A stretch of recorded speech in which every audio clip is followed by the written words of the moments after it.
오늘 말씀의 제목은 파괴하고 건설하는 권세자입니다. 파괴한다는 것은 멸하는 거지요. 부수는 것이고 허물어 버리는 것입니다. 그럼과 동시에 또 건설하고 심는 것, 새로운 것을 일구어 가는 것을 말합니다. 이런 권세자를 우리는 오늘 말씀 속에 하나님께서 한 사람을 세우고 있습니다. 파괴하고 건설하는 자. 오늘 우리 성도들의 삶이 바로 이 삶이 아닐까 우리 자신들이 돌아보게 되는 것이지요. 왜 그러냐면 하나님께서 사람을 부르실 때에는 목적을 갖고 부르시는데 하나님은 우리 모두를 불러주셨고 또 의미 있도록 쓰임 받도록 힘도 주시고 은혜도 주시는 겁니다. 오늘 이렇게 추석 명절입니다. 추석이 되면 어느 계절보다도 참 여름보다도 시원하지요. 겨울보다도 따뜻하지요. 그래서 옛말에 더도 말고 덜도 말고 한가위만큼만이라는 말이 이 살기 좋은 기후와 또 여러 이 추수를 통하여 거두어들인 그런 열매들과 풍성한 결실을 맛볼 수 있는 중요한 계절입니다. 이 모든 은혜 또한 하나님 안에 있을 때에 이것이 복되고 아름답지 하나님을 떠나 있는 인생들에게는 한순간의 즐거움과 기쁨에 취할 뿐인 겁니다. 사랑하는 성도 여러분, 오늘도 우리는 사명을 갖고 하나님을 섬기고 또 예레미야 선지자를 부르신 그 하나님이 예레미야에게 파괴하고 또 그 파괴된 자리를 그대로 내버려 두는 것이 아니라 새롭게 건설하는 그런 귀한 사명을 주었듯이 우리들에게도 이 시대를 새롭게 일구어 가야 되고 가정을 새롭게 세워가야 되는 그런 건설적이고 또 잘못된 것은 파괴하고 이렇게 사명을 가진 자로 세워져 있기를 바라겠습니다. 예레미야라고 하는 이 선지자는 5명의 왕을 갈아치우는 그 시대에 살았습니다. 예레미야 선지자는 하나님께 부름을 받아서 약 50년간 선지자로서의 사명과 사역을 감당했는데 제가 가만히 생각해 보니까 50년 동안 5명의 왕이 갈아치웠다면 그 시대가 얼마나 혼탁한 시대였고 여러 가지 불안한 시대였는가를 생각해 볼 수 있습니다. 왕이라는 사람이 그냥 바뀌어지는 거 아니잖아요. 심각한 그런 정치적 어떤 위기와 갈등 속에서 이렇게 만들어지는 거. 요즘같이 뭐 임기가 마치면 이렇게 교체되고 이런 것이 아닙니다. 한번 왕이 되면 죽는 날까지 왕이 되던 그 시대에 예레미야는 남유다라고 하는 나라가 이미 북이스라엘은 멸망받았습니다. 그리고 이 이스라엘의 절반인 남쪽에 있는 그 나라를 남유다라고 하는데 이 남유다가 곧 멸망을 앞두고 있는 이 시대에 아주 중요한 한 나라가 파괴되어지고 무너지는 시대였습니다. 그때 하나님은 일꾼을 세웁니다. 물론 모든 시대에 하나님은 일꾼을 세웠습니다마는 예레미야는 그 시대에 하나님의 부름을 받고 세움을 받은 이후에 이 예레미야의 별명이 눈물의 선지자입니다. 좋은 일을 선포하고 오늘날 우리에게는 기쁜 소식을 전하는 사실은 눈물의 성도가 아니라 기쁘고 즐거워하면서 하나님을 누릴 수 있는 하나님의 은혜와 축복을 누릴 수 있는 은혜의 시대에 우리는 살고 있습니다. 그러나 예레미야 선지자가 세움을 받던 그 시대에는 바로 예레미야가 평생의 사역을 50년 가까이 되는 사역을 눈물로 사역하였다는 겁니다. 그러면 이 예레미야가 눈물을 흘리며 백성들을 향하여 외친 그 한마디의 메시지가 뭐냐 하면 주께로 돌아오라는 것입니다. 주께로 돌아오라. 돌아오라 주께로. 주께로 돌아오라. 이 하나의 메시지를 끊임없이 죽는 날까지 외치면서 살았습니다. 예레미야는 자신의 생각이나 자신이 어떤 그런 삶의 경험을 통하여 얻어진 내용으로 말미암아 너희들이 주님께로 돌아와야 된다라는 그것이 아니었습니다. 하나님께서 예레미야라고 하는 한 사람에게 사명을 주고 영의 어떤 그런 눈을 열게 해가지고 또 이것을 계시라고 하는데 감추어지고 덮여있던 것을 예레미야에게 드러내게 하고 보여주는 것입니다. 사람마다 지식이 다르듯이 사람마다 어떤 것에 대하여 판단과 또 그렇잖아요. 어떤 언어적인 능력이 다르고 산술적인 수학의 계산의 어떤 방법과 이 개수가 다른 거예요. 수준이 다 달라요. 영적인 것도 똑같은 것입니다. 예레미야가 보는 수준이 달랐던 것이죠. 모든 백성들은 보지 못하고 있을 그 시대에 하나님은 예레미야라고 하는 사람에게 성령의 큰 감동과 은혜를 주어가지고 시대를 보게 했는데 그것이 바로 백성들이 보지 못한 것을 보고 미리 말해주는 겁니다. 그런데 안타까운 것은 이 이스라엘 백성들이 예레미야의 말에 귀를 기울이지 않았다는 겁니다. 전혀 딴 동네 이야기로 넘겨버리는 거지요. 이것이 불행인 것입니다. K2라고 하는 영화를 오래전에 나온 영화인데 시간이 나서 봤습니다. 이제 노트북으로 다운을 받아가 아이들과 함께 봤는데 그 에베레스트 산이 있는 그게 가장 높은 8,600m가 넘는 K2라고 하는 봉이 있어요. 이 봉을 오르기 위해가 미국의 대체벌이 등산에 관심을 갖고 사람들을 모아가지고 이거를 미리 훈련을 시키고 있는 거예요. 그런데 그때 아마추어 등반가 2명이 이 훈련팀들이 캠프를 치고 알래스카에서 이 등반 훈련을 하고 있는 그 자리에 같이 이 정식적인 K2를 등반하는 멤버가 아닙니다.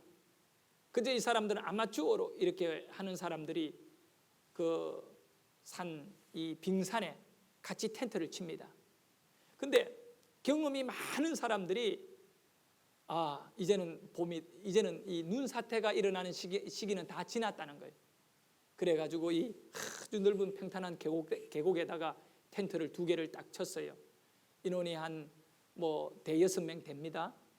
그런데 아마추어 2명이 뭐라고 얘기하느냐 하면 그게 지도자에게 밤에 또 눈사태가 일어나면 안 되니까 텐트를 안전하게 이 바위 아래쪽에다가 좀 경사도 있고 안 좋은데 그곳으로 옮겨 치자고 부탁해요. 그러니까 이 예송이 그러니까 뭡니까 그 아주 철없고 뭐 그런 걸 뭐라 하죠? 뭐라 그러지요? 뭐라 하지 예송이다고 우리 교회 예송이가 있어. 이런 말해가 좀 미안하네. 하여간 철없는 자다. 너희들이 산도 잘 모르면서 감히 어디 도사들 앞에 권면하느냐. 그러면서 염려하지 너네들이나 그쪽에 가서 고생해가 저 밑에 발 밑에 가서 철하는 거예요. 그래서 2명이 바위 아래다가 좁게 공간을 만들어 가지고 텐트를 딱 치고 있는데 한 명이 아주 초보자예요. 가장 실력이 떨어지는 사람인데 저녁에 잠이 안 오는 거예요. 그러면서 뭔가 이 불안함을 느끼면서 이것이 그냥 아무런 어떤 진동이라든가 뭐 이런 것이 없는 가운데 미리 마음에 불안을 느끼는 거예요. 이것이 이제 미리 조금 느끼는 거죠. 아무래도 저게 눈사태가 일어날 수 있을 것 같다라고 하는 이런 마음의 불안을 느끼고 이분이 아무도 모르게 밤에 나와가 로프를 그쪽에 2 텐트에다가 걸어요. 걸어가지고 이쪽에 있는 안전한 자기네들 있는 데에다가 말뚝을 박아가 눈사태가 확 났더라도 이 눈이 그 텐트하고 같이 밀고 내려가 버리거든요. 그래 텐트가 남도록 이 로프를 딱 끄는데 첫 번째 하나를 걸었어요. 2번째 거를 연결하려고 딱 하는데 텐트 안에서 밖에가 부시락부시락하니까 문을 열고 딱 나오는데 젊은 2 사람이에요. 안에 밖에서 이거 걸고 있는 초보자 있잖아요. 그 사람을 딱 보고 화를 내. 니니 뭐 하는 짓이냐. 그러니까 혹시라도 밤에 이 눈사태가 일어나면 당신들이 안전하게 든든하게 이 끈을 묶어 놓으려 한다니까 막 화를 내면서 막 달라들고 욕을 퍼부어요. 어디 지금 누가 누구에게 감히 충고하느냐고 당장 꺼지라고 막 미국 말로 막 욕을 하면서 막 그렇게 해요. 그러니까 이 사람이 어쩔 수 없이 물러나요. 그런데 하나는 처음에 그런 게 있어요. 근데 그날 새벽이었어요. 이 알래스카 쪽에 전투기가 확 이 돌면서 산 주위를 돌며 지나갔어요. 근데 전투기가 지나가면 엔진이 꽝 소리는 산이 높은 산이었어요. 그 알래스카 산에. 그러니까 진동이 딱 일어나면 위에서 눈이 조금 떨어지기 시작했는데 이 작은 눈이 떨어지면서 밀려들 큰 눈이 밀려 내려왔는데 온 땅이 막 흔들리고 결국은 이 두 텐트가 밀려 내려갔어요. 근데 하나는 영원히 밀려 내려갔어요. 묶여져 있던 하나는 눈 깊이 있게 파묻혔는데 내려가다가 이 로프에 걸려가지고 파묻혀 있는데 이 초보자 2명이 로프를 갖고 막 따라가서 삽을 갖고 눈을 퍼내가 이 사람들을 구해줘요. 실제적으로 이 두 인물이 초보자 2인물이 이 돈 많은 재벌 이 사람과 함께 2명이 죽어버렸으니까 이제 합류해가지고 K2 등반을 하게 되는데 미국인 최초로 이 초보자 2명이 올라가게 돼요. 이 실화입니다. 자, 저는 그 영화를 보면서 참 인간들이 자기 교만 때문에 안전장치를 안 하더라는 거예요. 뭐 지금 우리가 한두 번 산을 타느냐?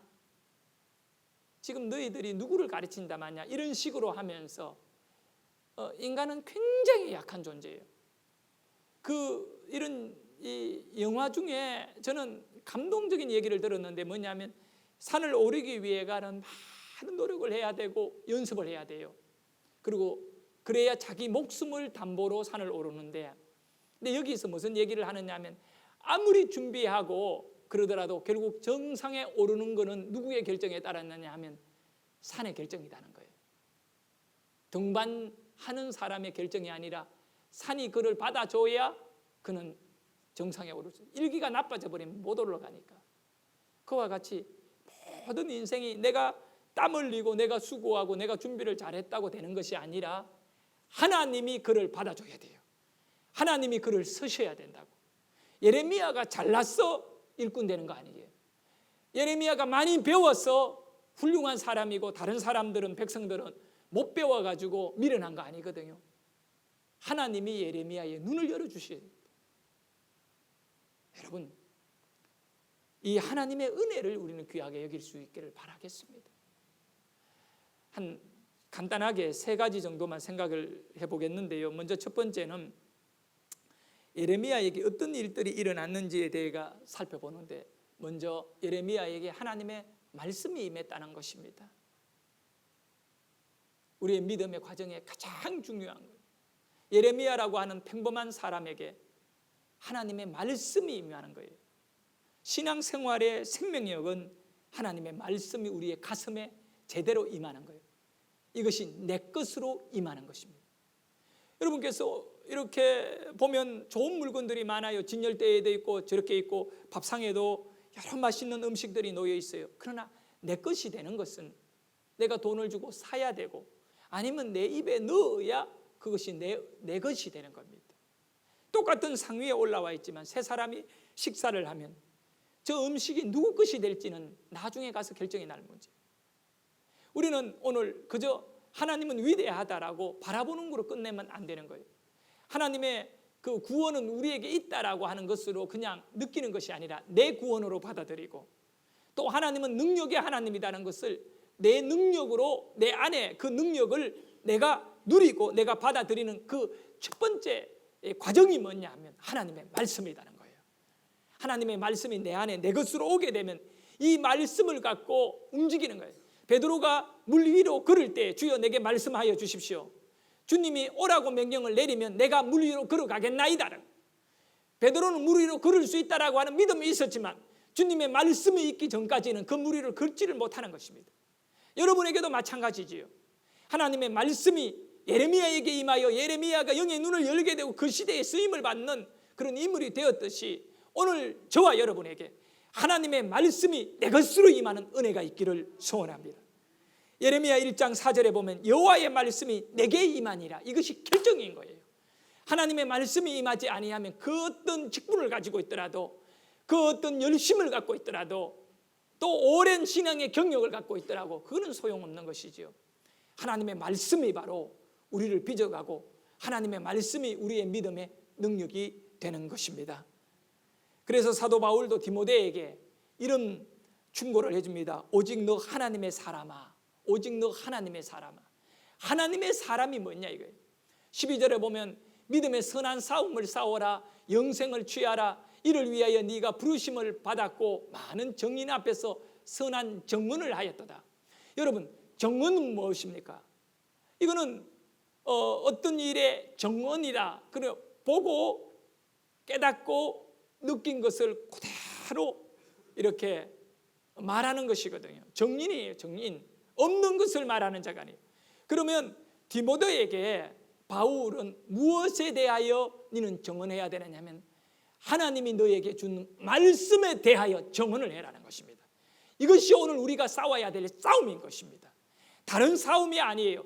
하나님의 말씀을 얼마나 내가 이것을 받았고 이 말씀을 받은 말씀대로 살기 위하여 내가 몸부림치느냐, 이것이 영적인 싸움이 되는 것이죠. 오직 너 하나님의 사람아. 여러분이 하나님의 사람으로 살기 위하여 하나님의 말씀을 가진 자가 되어야 되고 가진 그 내용대로 증거할 수 있는 자가 되기를 주의 이름으로 축원합니다. 하나님의 말씀이 들린 자가 바로 하나님의 일꾼이고요, 하나님의 말씀이 여러분에게 허락된 만큼 여러분은 능력이 있는 것입니다. 그래서 하나님은 노아를 부르셨어요. 말씀으로 부르셨잖아요. 하나님께서 아브라함을 부르셨잖아요. 말씀으로 부르셨잖아요. 하나님이 아브라함에게 복을 줘가지고, 복 때문에 하나님을 믿도록 한 것이 아니라 말씀을 줘가지고 말씀 때문에 아브라함이 복을 받도록 하셨다는 거예요. 이 순서를 바로 하셔야 돼요, 여러분. 이 순서가 바뀌어지면 어려워지는 거예요. 오늘 우리 모두는 무엇으로 부름을 받아야 되느냐? 하나님의 말씀인 것입니다. 하나님의 말씀이 있기에 오늘 여러분은 힘들어도 견딜 수 있지 않겠어요? 하나님은 말씀으로 일꾼을 부르신다. 그렇게 보면 우리 모두는 부름을 받은 자입니다. 할렐루야. 그러나 세상에서 가장 불행한 것이 무엇이냐면 말씀이 중단되어 버린 사람인 것입니다. 엘리라고 하는 구약의 제사장은 하나님의 말씀이 중단되었어요. 그러니까 결국은 버림을 받고, 사울 왕도 마찬가지입니다. 하나님의 말씀이 중단되니까 그에게 악신이 임하게 되고 그는 버림을 받는 거예요. 그렇지만 지속적으로 하나님의 말씀이 공급되어지고 살아있는 사람은 죄를 짓더라도요 말씀 안에 치료를 받고 말씀 안에 회복을 얻습니다. 다윗이라고 하는 그 위대한 인물을 아주 이렇게 완벽한 인물이기 때문에 대단한 그런 영웅인 것 아니잖아요. 다윗에게도 얼마나 흠이 많습니까? 욕망의 흠이 있고 또 명예와 권력의 힘이 있고, 또 다윗은 교만한 죄를 지어가지고 하나님 앞에 한번 호되게 맞잖아요. 인구조사하지 말라고 했는데 왕이라는 위치 속에서 내 군사가 얼마나 되느냐, 이거 교만에 떨다가 7만 명이나 죽임을 당하는 이런 사람이지만, 그래도 하나님은 뭐라고 다윗에 대하여 평가하느냐면 내 마음을 기쁘게 하는 자라 그래요. 하나님의 마음을 기쁘게 하는 자 누굽니까? 끝까지 말씀이 들리는 사람인 것입니다. 우리에게 말씀이 들리면 회복이 이루어지는 거예요. 예레미야는 이 어두운 시대에 왕이 5번이나 바뀌어지는 그 불안한 시대에 살았지만 하나님의 말씀이 예레미야에게 들려졌던 것입니다. 그것이 오늘 우리가 죽고 사는 가장 중요한 경계선이 되는 것입니다. 내게 하나님의 말씀이 들리느냐, 이겁니다. 하나님의 말씀이 들리도록 하셔야 돼요. 아모스 선지자는 아모스 8장 11절에서 주 여호와의 말씀이니라, 보라 날이 이를지라. 날이 이르겠는데 어떤 날이냐? 내가 기근을 땅에, 하나님이 기근을 땅에 보내는 거예요. 양식이 없어 주림이 아니며 물이 없어 가람이 아니요 여호와의 말씀을 듣지 못한 기갈이라. 인간의 마지막 가장 불행은 하나님의 말씀을 듣지 못한 인생인 것입니다. 끊임없이 교회도 개인도 가정도 하나님의 말씀이 들리는 가정은 환난을 겪는다 하더라도 그 환난을 통과하면서 오히려 그 환난은 하나님의 말씀을 깊이 있게 체험하는 축복의 현장이 되고, 예레미야가 하나님의 말씀이 들렸듯이 우리에게도 하나님의 말씀이 들리게 되면 하나님의 일꾼이 되는 것입니다. 두 번째로, 말씀에 순종하면 능력이 나타난다는 것을 예레미야를 통하여 우리에게 보여주는 것입니다. 들리기는 들리는데 그 말씀에 순종을 해야 하는 것이죠. 예레미야에게 들린 말씀이 뭐였냐면 5절입니다. 너를 여러 나라의 선지자로 세웠노라. 결론은 그겁니다. 너를 선지자로 세웠다는 겁니다. 이 선지자는 하나님의 말씀을 백성들에게 전하는 일입니다. 자기 말이 아니라 하나님의 말씀. 그러니까 선지자가 되기 위해 당연히 하나님의 말씀을 들어야겠지요. 그런데 이것을 순종하느냐 안 하느냐, 이거는 개인에게 선택의 사항인 것입니다. 그것을 가리켜 믿음의 결국은 수준이겠지요. 성도들이 설교를 듣고 다 그 말씀에 순종하는 거 아니잖아요. 목회자라고 해가지고 하나님의 말씀에 순종하고 사는 거 아니거든요. 저도 마찬가지예요. 말씀에 이르지 못할 때가 얼마나 많은지 몰라요. 하지만 순종하는 만큼 우리에게는 능력이 된다는 것입니다.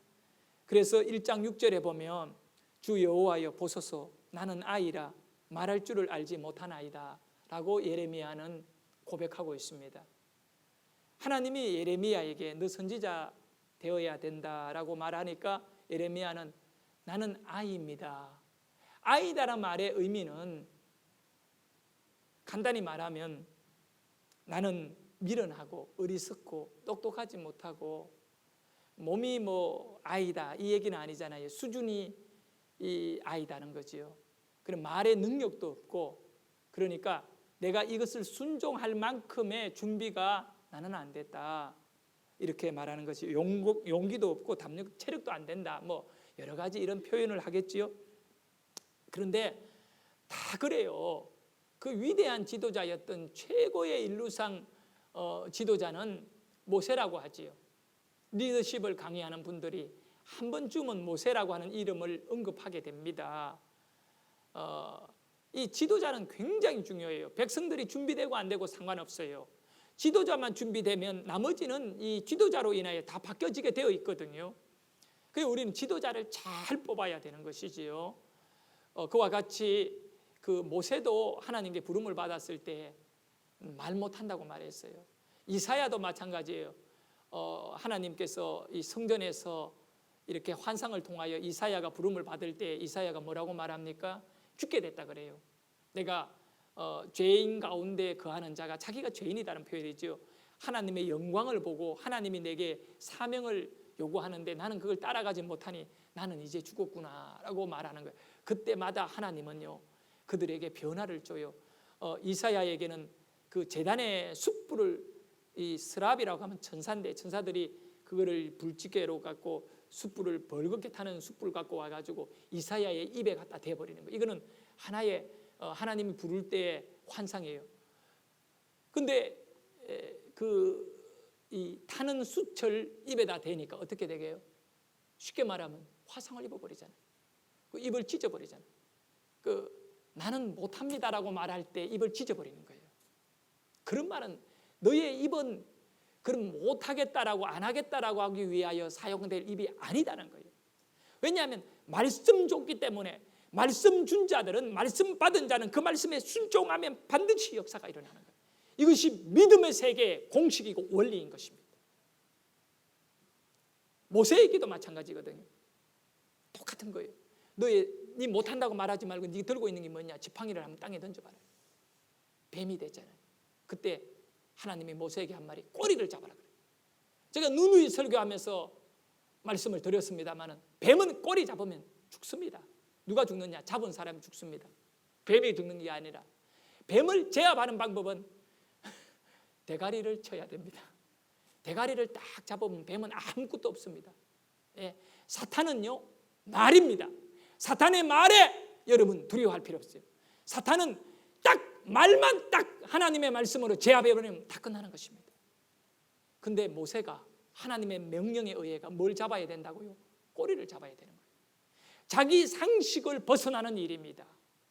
그런데 하나님의 말씀에 순종하면 뱀을 제압할 수 있는 거예요. 모세가 손을 내밀었습니다.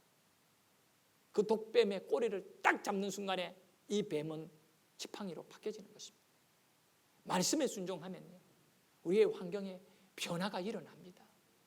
여러분, 이걸 믿으시기를 바라겠습니다. 정말 그걸 믿으시기를 바랍니다.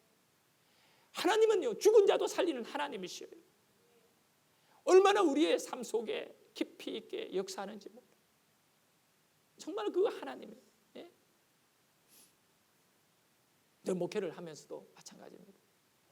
다시는 병실에서 빠져나올 수 없는 사람같이 보이던 사람들이 하나님의 은혜 가운데 치료되고 다시 예배에 나오는 모습을 보지 않습니다. 우리가 말씀에 순종하고 나가면 감당할 수 있는 거예요. 하나님은 예레미야에게 너 못한다 말하지 마라. 여러분, 예레미야의 자질을 보고 부르는 거 아니에요. 그가 얼마나 준비 잘 되어 있기 때문에 그를 쓰는 거 아니에요. 우리에게 남은 한 가지, 이 한 가지를 보는 거예요. 그게 뭐냐면 여러분에게 보는 것은 한 가지입니다. 네가 순종할 자세를 가지라는 거예요. 능력보다 더 중요한 것이 자세입니다. 예레미야가 내가 가진 능력의 문제를 갖고 하나님 앞에 자꾸 얘기할 필요 없습니다. 예레미야가 순종하기로 자세만 가지면 예레미야는 가장 어두운 시대에 가장 큰 빛을 드러내는 등대와 같은 백성들을 새롭게, 예레미야 선지자가 없었으면요, 바벨론에서의 말씀이 없는 거거든요. 왜냐하면 바벨론에 잡혀갔던 그 이스라엘 백성이 예레미야 선지자의 예언이 70년 후에 돌아오겠다는 거예요. 그렇기 때문에 바벨론에 끌려갔던 이스라엘 백성들은 예레미야 선지자의 이 말씀을, 끌려가기 전까지는 예레미야를 때렸습니다. 창고에 가두었습니다. 예레미야를 핍박했습니다. 끌려가서는 예레미야의 말씀을 그 후손들이 가슴에 묻고, 아, 예레미야의 말이 맞았구나. 왜냐하면 예레미야의 말이 아니라 하나님의 말씀이었거든요. 너희들이 이방으로 끌려갈 것이다 라고 하는, 그대로 된 거예요. 그리고 그 이방에 있었던, 바벨론에 있었던 모든 포로자들이 누구의 말만을 기억했느냐 하면 70년 뒤에 회복한다라고 하는 예레미야 선지자의 예언만을 바라보고 그 힘든 이 포로의 생활들을 견뎌내고 있었던 것이지요. 하나님은 예레미야 1장 8절에 예레미야에게 이런 귀한 말씀을 들려줍니다. 너는 그들 때문에 두려워하지 말라. 내가 너와 함께하여 너를 구원하리라. 너 자꾸 뭐 딴소리 하지 말라는 거예요. 내가 너와 함께한다는 거예요. 이 말의 의미는 하나님이 우리에게 말씀을 주었을 때에는 반드시 그 말씀 속에 주님은 동행해 주십니다. 네? 그 말씀 속에 동행하시는 거예요. 하나님께서 아브라함에게 내가 너에게 지시할 땅으로 가라고 아브라함만 보낸 것이 아니라 그 말씀을 주셨을 때에는 하나님이 그 말씀과 함께 아브라함과 동행해 주시는 거예요. 하나님이 오늘 예레미야를 선지자로 세우시고 사용하실 때에는 그 말씀과 함께 예레미야와 함께 한다는 거예요. 이것이 1장 8절의 말씀이잖아요. 두려워하지 말라. 내가 너와 함께하여 너를 구원하리라. 사실은 한 치 앞도 분별할 수 없는 그런 불안한 시대예요. 여러분과 나 이 세상을 살아가면서 가장 확실한 인생의 안전벨트라는 거 있잖아요. 자동차를 타고 움직일 때 평상시는 괜찮지만 사고가 났을 때는 안전벨트 한 거하고 안 한 거하고는 천지간 차이예요. 근데 인생의 안전벨트가 뭐냐면 하나님의 말씀에 순종하는 거예요. 근데 차에는 안전벨트가 다 있습니다. 근데 안전벨트를 구경하고 그걸 그냥 손에 잡고 가서는 안 되거든요. 순종이란 건 뭐냐면 하나님을 믿는 성도들 다 말씀을 알아요. 그렇지만 순종하는 자는 안전벨트를 채운 자와 같고 순종 안 하는 사람은 하나님 말씀 귀한 거야 라고 믿지만 그걸 제대로 순종 안 한 것과 같아요.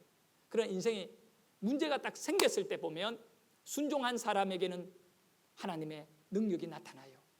하지만 순종 안 한 사람에게는 하나님께서 그것에 대하여 보장을 안 해주셔요. 우리가 순종을 해야 돼요. 마지막 세 번째입니다. 파괴하고 건설하는 능력이 주의 종에게 부어진다는 것입니다. 순종하는 자에게는 하나님께서 오늘 말씀 마지막 10절에 보면 보라 내가 오늘 너를 여러 나라와 여러 왕국 위에 세워 네가 그것들을 뽑고 그 다음에 파괴하는 거지요. 파괴하며 파멸하고 넘어뜨리며 참 모든 것을 다 막 이렇게 바꾸는 거예요. 네. 그리고 이제 뽑아버리고 파괴하고 파멸시킨 위에 또 넘어뜨린 다음에 뭘 하느냐 하면 건설하고 심는 거예요. 깨는 것만 하는 거는 좀 쉬워요. 새롭게 세운다는 것은 특별한 능력이 있어야 되거든요. 좋은 것을 위해서 더 좋은 집을 짓기 위하여 재건축을 하게 됩니다. 그때는 옛날 집을 다 부수어버려야 돼요. 그걸 흔적 없이 없애야 된다. 지금 이스라엘은 하나님을 떠난 삶을 살고 있습니다. 예레미야 시대에. 그리하여 이스라엘을 새롭게 하는 방법은 이방에 바벨론을 끌고 와가지고 이스라엘을 부숴버리고 파멸시키고 완전히 그들을 포로로 잡아 바벨론을 끌고 갑니다. 그거는 눈에 보이는 현상입니다. 하나님의 진정한 작업은 뭐냐면 영적인 파괴와 영적인 새로 심고 새로 세우는 것입니다. 그 작업을 누가 하느냐? 바벨론이 하는 게 아니에요. 그 작업은 예레미야가 하는 것입니다. 사랑하는 여러분, 사람들이 사업을 하다가 무너질 때가 있어요. 그때는 어떤 그런 경기의 어려움과 거래처와의 여러 가지 어떤 복잡한 문제 속에서 온 거로 보지만 그렇게 외형적 어떤 것이 무너진다 하더라도 우리의 삶 속에 예레미야 선지자 같은 분들의 충고와 권면이 있을 때 그걸 따라가게 되면 거기에 새롭게 하나님께서 세워주시는 놀라운 은혜가 있다는 사실을 아셔야 됩니다. 그러니까 우리는 세상에서의 파괴를 두려워할 필요가 없는 것입니다. 오늘 이 말씀을 통하여 마지막 결론적으로 우리가 보게 되는 것은 뭐냐 하면 하나님께서 무엇을 뽑고 무엇을 파괴하고 파멸하며 넘어뜨리고 무엇을 건설하기를 원하시느냐 말입니다. 하나님은 무엇을 뽑고 파괴하고 파멸하고 넘어뜨리고 또 그 넘어뜨린 그 모든 파괴된 자리에 무엇을 건설하고 무엇을 새롭게 심기를 원하시느냐 말이에요. 그것은 바로 이스라엘의 불신앙을 파괴하는 것입니다. 불신앙을 다 허물어버리고 뽑아버리고 파멸시키는 것입니다. 그리고는 신앙을 세우고 신앙을 심는 일을 위하여 하나님은 예레미야를 건설자로 세운 것이죠. 오늘 우리 인생에 아주 중요한 이 땅의 이 모든 타락과 멸망이 눈앞에 있잖아요. 여기에 우리 성도들 한 사람 한 사람은 자신의 가정을 영적인 불신앙을 다 뽑아버려야 돼요. 이 사명을 가지셔야 돼요. 이 불신앙을 파괴하겠다라고 하는 이 선지자적 사명을 가질 때 여기에 하나님의 능력이 함께하는 거예요. 그리고 믿음을 심어야 돼요. 믿음을 세워야 된다고요. 이렇게 사시길 바랍니다. 저는 지난 주간에 포항 소망교회 부흥회에 가서 방창규 장로님을 통해 가지고 많은 은혜를 받았습니다. 이분이 첫날부터 마지막 날까지 저를 계속 이렇게 그 교회 부목사들도 많은데 딱 이 장로님이 헌신해 가지고 포항제철에서 37년을 근무하고 퇴임한 분이에요. 이분이 시간도 좀 나고 이래 가지고 저를 이렇게 호텔까지 교회 호텔 식사 시간 되면 저를 태워 나갔는데 이분이 이렇게 얘기해요. 자기는 강원도 태백 산골짜기에 진짜 하늘만 보이는 그 산골짜기에 살았대요. 근데 아버지가 그 탄광에 운행되어지는 기관사였대요. 하지만 지금 같으면야 뭐 기관사들이 월급도 좀 많이 받고 이렇게 괜찮습니다만 그때는요 그저 먹고 살 정도밖에 안 됐대요. 시골에 가정한 부모님들 모시고 가족들 애들 막 줄줄이 딸려 있고. 근데 이 방창규라고 하는 이분이 학생 시절에 전도를 이렇게 되어가 교회를 나가게 된 거예요. 어릴 때 뭐 초등학교 중학교 때는 철없이 교회를 다녔는데 고등학교쯤 되어가지고 생각해 보니까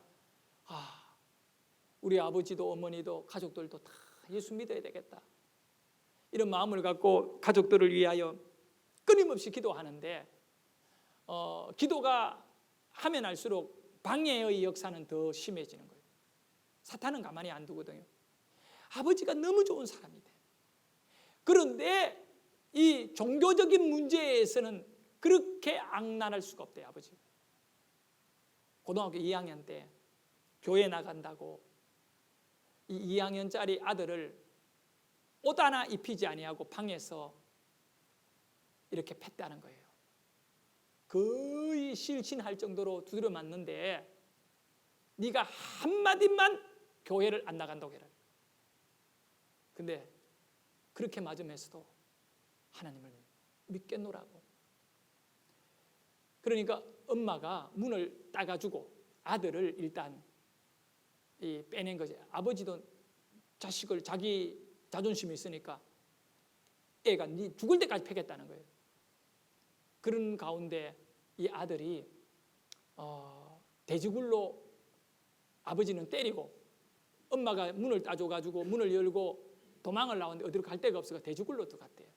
돼지굴로 들어갔는데 빨가벗어가지고 고등학교 2학년짜리가 엉겹결에 갈 데가 없어 돼지굴로 들어갔는데 그 돼지들이 똥을 싸가 축축한데 돼지굴에 섰는데 아버지가 또 두드러 패게 들어오고 돼지 똥이 온몸에 다 묻고 이렇게 했는데 교회를 안 가요. 주일날 아침 되면 딱 아들을 붙잡아가지고 교회를 못 가고 하는데 어느 토요일은 무조건 저 콩밭에 콩을 네가 다 꺾으라는 거예요.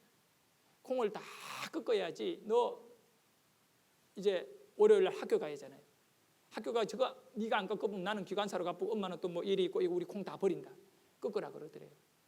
근데 토요일날 가서 콩을 꺾다가 가만히 생각하니 이거 큰일 났다는 거예요. 이 많은 거를 내일 주일날 못 꺾으면 이제 콩농사 이거 다 버리는데 어떻게 되나 아버지한테 이제 또 교회 갔기 때문에 내가 못했다 이런 얘기 들을 것 같아가 고등학교 3학년 때 일단 아버지가 깨기 전에 새벽에 교회를 가야 된대요. 자기가 아버지가 깨면 잡히면 교회 못 간대요. 그래서 3시나 돼가 일어나가지고 교회로 가면 교회에서 있다가 그냥 아침 굶고 오전 이렇게 학생 예배 드리고 점심 굶고 저녁 예배 드리고 밤늦게 완전히 쫄쫄 굶고 집에 올 때가 한두 번이 아니었는데 그 토요일 날 콩을 우리는 시골에서는 콩을 꺾지 않고 이렇게 뽑았거든요. 탁탁탁 틀어가 뽑아가 그 불로 떼고 이랬는데 거기는 꺾는데요. 강원도는 강원도 분 계신 모르겠지만 손으로 이렇게 탁탁 꺾는데 마른 콩을 그래가 모아가지고 이제 이렇게 튼다고 하는데 그걸 꺾다가 생각하니까 큰일 났다. 이거 내일 하루 종일 꺾는데 이거 다 끊겠나?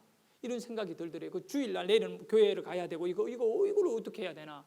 그래가 자기가 이러던 저러던 콩을 싹 다 꺾어보고 교회 가자. 이러고 밤 2시 넘도록 콩을 혼자 꺾었대요. 그 산골짜기 어두운데 무서운데 근데 그 우리 집 사람도 같이 간증을 들었어요. 표현하기를 얼마나 자기가 무서웠겠냐 이거예요. 그런데 콩을 꺾는데 하나도 안 무섭더래요. 그 산골짜기 짐승들의 울음소리도 나고 이런데 하나도 안 무섭고 이것만 다 꺾으면 교회 간다는 생각으로 두 손까지 밤새도록 꺾었는데 2시간 넘게까지 꺾었대요.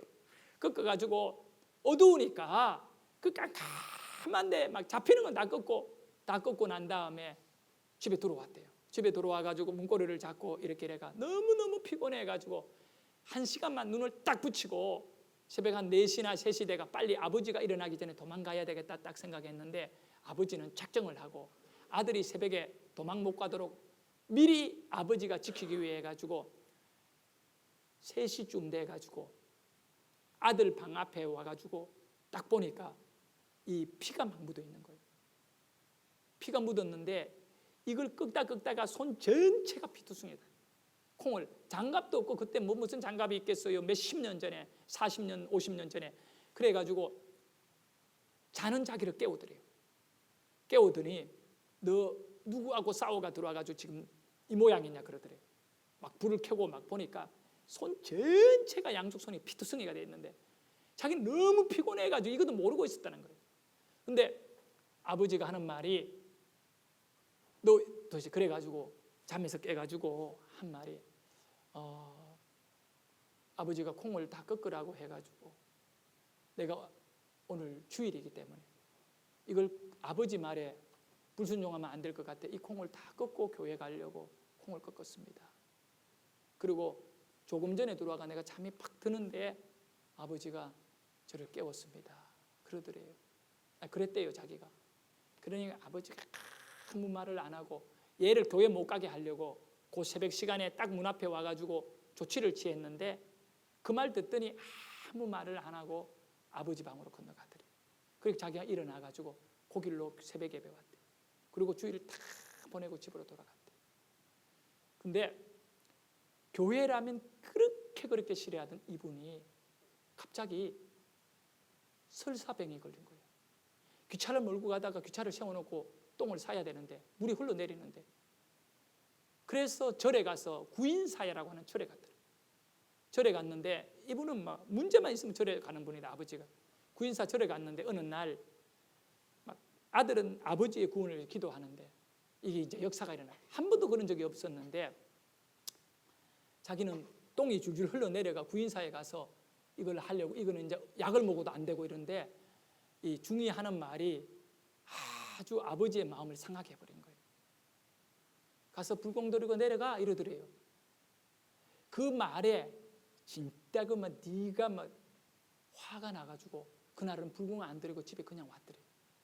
구인사에서 내려와가지고 있는데 마침 마음이 많이 힘들어 있는데 자기 교회 전도사님이 침을 잘 놓는 분이 계시대. 그래서 아버지에게 부탁을 했대. 아버지 이 설사가 6개월째인데 바짝 마르고요. 아무것도 소화도 안 되고 하나님이 이 아버지를 구원하려고 특별히 역사한 거예요. 왜냐하면 이 아들이 손에 막 피투성이가 되도록 이렇게 예배하고 아버지 구원해달라고 기도하니까 설사를 통하여 환난을 통하여 하나님 부르는데 아버지 약 먹어도 안 돼요. 절에 가서 공들어도 안 돼요. 이것저것 다 안 돼요. 우리 전도사님이 침을 잘 놓습니다. 우리 전도사님의 침 한번 맞아보세요. 그러니까 한번 맞아볼까 그러더래요. 그러니까 그날로 교회에 달려가가 금요일이었는데 우리 아버지가 전도사님의 침을 맞고 싶어 합니다.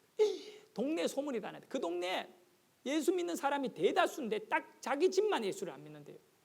그 완전히 핍박자인데 이 아버지가 전도사에게 침을 맞겠다. 그래서 그날 원래 이 전도사님이 다른 데 구역 예배를 가야 되는데 그거를 완전히 취소하고 자기 집으로 와서 성도들을 데리고 와서 구역 예배를 아버지 집에서 드렸대요.